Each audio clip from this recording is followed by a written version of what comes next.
আল্লাযী ইয়াতাখাব্বাতুহুশ শাইতান,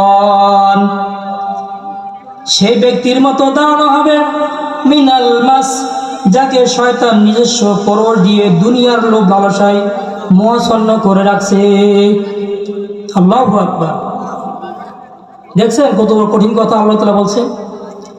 যারা সুদ খায় তাদের চেহারার দিকে একটু তাকিয়ে দেখবেন, আর যারা গরিব অসহায় হলেও তাদের চেহারার দিকে তাকিয়ে দেখবেন, যারা নামাজ পড়ে 5 ওয়াক্ত।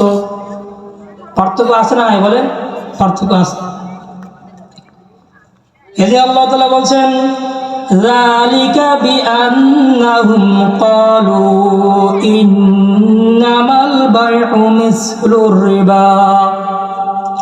আল্লাহ রাব্বুল আলামিন বলেন, এটা এই জন্য যে এরা বলে ব্যবসা বাণিজ্য তো সুদের মতো একটা কারবারের নাম। যারা সুদ খায়, সুদখোর, তারা বলে ব্যবসা বাণিজ্য এটা। আমরা ব্যবসা করতেছি, কি করতেছি? ব্যবসা, টাকা দিয়ে টাকা নিচ্ছি।